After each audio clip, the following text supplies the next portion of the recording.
Our next speaker is Brother John Riddel, which I can speak an hour about him and our relationship, but I wouldn't do that because we still have some other speakers.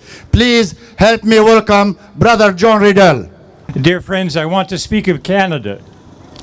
On August the 5th, when India abolished freedoms and democracy in Kashmir, Canada was silent. Canada was shamefully silent. Shame on Canada, shame on the government. But Canadians who have ties in Kashmir were not silent. And a great many of them contacted the government and expressed their feelings and demanded that Canada say something. Now I know this, although it was not reported in the press, because it was reported by the Foreign Affairs Minister, Chrystia Freeland. She said, "I have received many appeals from Canadians of Kashmiri descent. Canada is concerned." Not enough. Not enough.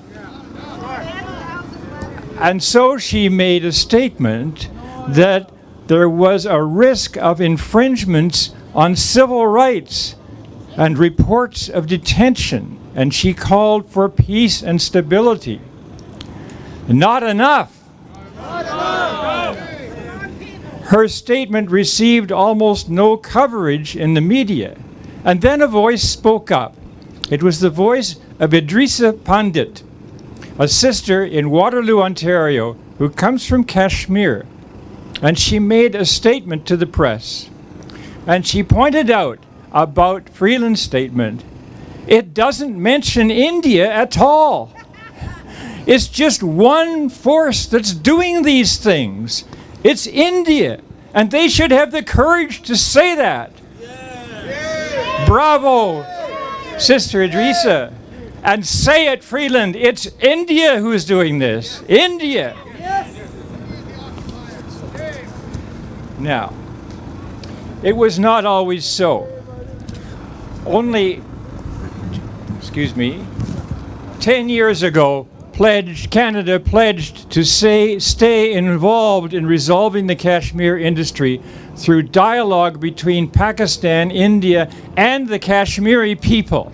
Note that, and the Kashmiri people. But Canada says that no more, has no words for the Kashmiri people. No more talk of dialogue. Canada gives India a free hand. It was not always so. 71 years ago, as other speakers noted, Canada's ambassador to the United Nations, Andrew McNaughton, proposed a plan for the Kashmir dispute to be resolved by a free vote of the Kashmir people. Now, I had a small hand in that. That may seem, it was a very small hand. I was only 7 years old, in fact. But my father was part of the team that helped McNaughton prepare that resolution at the United States. And once my father drove me and the family over to visit McNaughton, and the great man leaned down and shook my little hand. And that was my role in the UN. Thank you. Whatever its flaws, the McNaughton proposal at least respected the right of the Kashmir people to have the final say. The United Nations adopted the proposal and tried to implement it. But India said no. India still says no and refuses any mediation or discussion of the Kashmir question. And what should Canada do now? Canada should speak up, call for an end to the lockdown, an end to the arrests, an end to the killings, self-determination for the Kashmiri people, including the sovereignty they need to have a free vote. So freedom for Kashmir. Freedom for Kashmir. Thank you. Freedom for Kashmir.